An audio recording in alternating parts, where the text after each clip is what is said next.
మహాత్మాగాంధీ జీవితంలో ఎన్నో కీలకమైన సంఘటనలున్నాయి.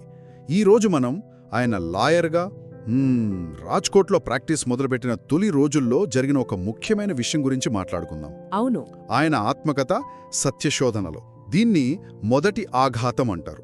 దీని గురించి కొంచెం లోతుగా చూద్దాం. తప్పకుండా. బొంబాయిలో అనుకున్నంతగా ప్రాక్టీస్ ఏంటంటే సక్సెస్ అవ్వలేదు. దాంతో గాంధీ రాజ్కోట్కొచ్చారు. అక్కడ సొంతంగా ఆఫీస్ పెట్టారు. అవును, అక్కడ నెలకి ఓ 300 రూపాయల దాకా సంపాదించేవారు కూడా. కాని ఆ సంపాదన కూడా తన ప్రతిభ కన్నా తన సోదరుడి పార్ట్నర్ పలుకుబడి వల్లే వచ్చిందని ఆయనే ఒప్పుకున్నారు, చాలా నిజాయితీగా. అవును, అంటే ఎక్కువగా చిన్న చిన్న పిటిషన్లు, దరఖాస్తులు రాయడం లాంటి పనులే దొరికేవి అన్నమాట. సరే, ఈ రాజ్కోట్ అనుభవంలోనే గాంధీగారు ఒక ముఖ్యమైన విషయంలో రాజీపడాల్సొచ్చింది కదా. అవును, అదే కమిషన్ విషయం. బొంబాయిలో ఉన్నప్పుడు ఎట్టి పరిస్థితిలో కమిషన్ తీసుకోకూడదు, ఇవ్వకూడదు అనే సూత్రాన్ని చాలా గట్టిగా పాటించారు. మరి రాజ్కోట్లో ఇక్కడికొచ్చేసరికి పరిస్థితి మారింది. వకీళ్లకు కేసులు తెచ్చినందుకు కమిషన్ ఇవ్వక తప్పలేదు. ఎందుకని? తన సోదరుడి భాగస్వామికి ఇవ్వకపోతే బాగోదని, అసలిక్కడ బ్యారిస్టర్లందరూ ఇస్తున్నారని సోదరుడు చెప్పడంతో కొంచెం ఇబ్బందిగా, అయిష్టంగానే ఒప్పుకున్నారు. అంటే తనను తానే మోసం చేసుకుంటున్నట్లు ఫీలయ్యారన్నమాట. ఖచ్చితంగా. కానీ ఆ ఒక్కసారి తప్ప మరే కేసులో అలా కమిషన్ ఇచ్చినట్టు తనకు గుర్తు లేదని కూడా రాసుకున్నారు. ఆ రాజీ పడటం ఒక ఎత్తైతే, అసలు మనం మాట్లాడుకునే మొదటి ఆఘాతం ఇక్కడ మొదలైనట్టుంది.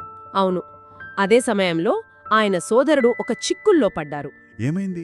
ఆయన అంతకు ముందు పోర్బందర్ రాణాసాహెబ్ దగ్గర పనిచేసినప్పుడు, అంటే కార్యదర్శిగా ఉన్నప్పుడు ఏదో తప్పుడు సలహా ఇచ్చారనే ఆరోపణ. ఓ! ఆ విషయం అక్కడి బ్రిటిష్ పొలిటికల్ ఏజెంట్ దగ్గరికి వెళ్ళింది. ఆ ఏజెంట్కి ముందే గాంధీ సోదరుని మీద కొంచెం వ్యతిరేకత, పక్షపాతం ఉందన్నమాట. ఇక్కడే అసలు విషయం ఉంది. ఆ ఏజెంట్ గాంధీగారికి ముందే తెలుసు కదా. ఇంగ్లాండ్లో. అవును, అదే విచిత్రం. ఇంగ్లాండ్లో ఉన్నప్పుడు ఈ ఏజెంట్తో గాంధీకి కొంచెం పరిచయం ఉంది. స్నేహపూర్వకంగానే ఉన్నారక్కడ.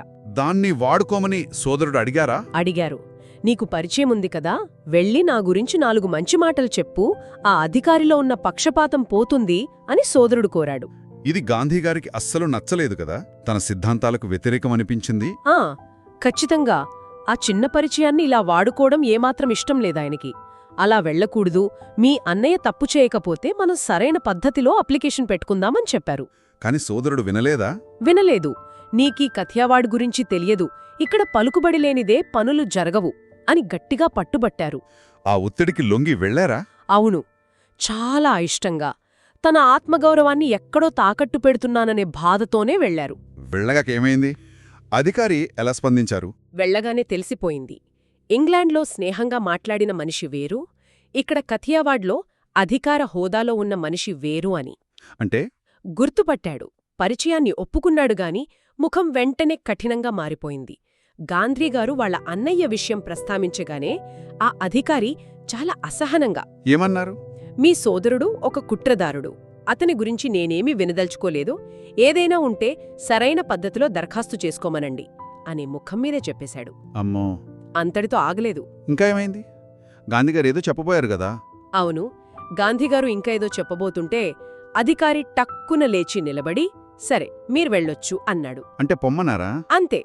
గాంధీగారు దయచేసి నేను చెప్పేది కాస్త వినండి అని వినయంగా అడిగినా అధికారికి ఇంకా కోపమొచ్చేసింది. అయ్యో!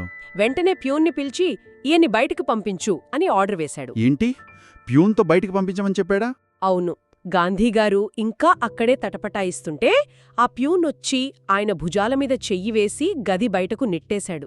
నమ్మశక్యంగా లేదు. ఒక బారిస్టర్ను అలా అవమానించడమా? తీవ్రమైన అవమానం, కోపం, ఆ రెండిటితో గాంధీగారు ఇంటికి తిరిగి వచ్చారు. వెంటనే ఆ అధికారికి ఒక ఉత్తరం రాశారు.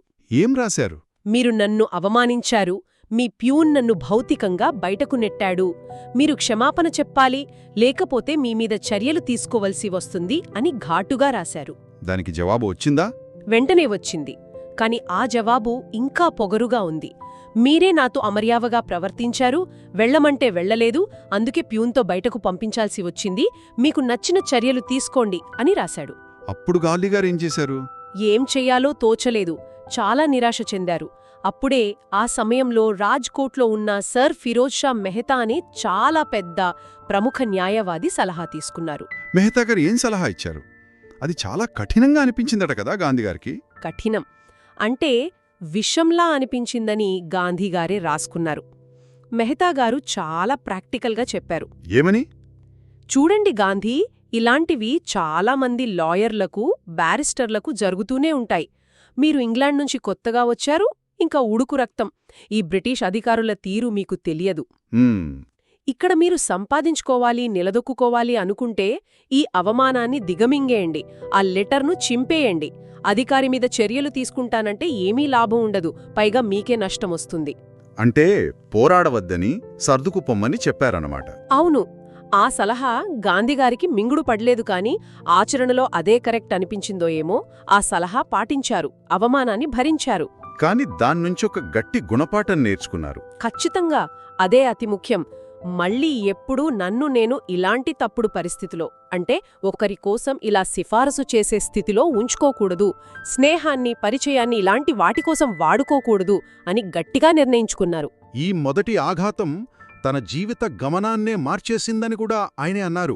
అవును. ఎందుకంటే ఇది కేవలం ఒక వ్యక్తిగత అవమానం కాదు. ఇది యువకుడైన గాంధీగారి ఆదర్శాలకు, సూత్రాలకు, మరి ఆనాటి వలసపాలనలోని కఠినమైన వాస్తవాలకు, అధికార వ్యవస్థకు మధ్య జరిగిన ఒక సంఘర్షణ లాంటిది. అంటే కమిషన్ విషయంలో రాజీపట్టం ఒకటి, ఈ అధికారి వల్ల జరిగిన అవమానం ఇంకొకటి, ఇవన్నీ ఆయన ఆలోచనలను బాగా ప్రభావితం చేశాయి. అవును.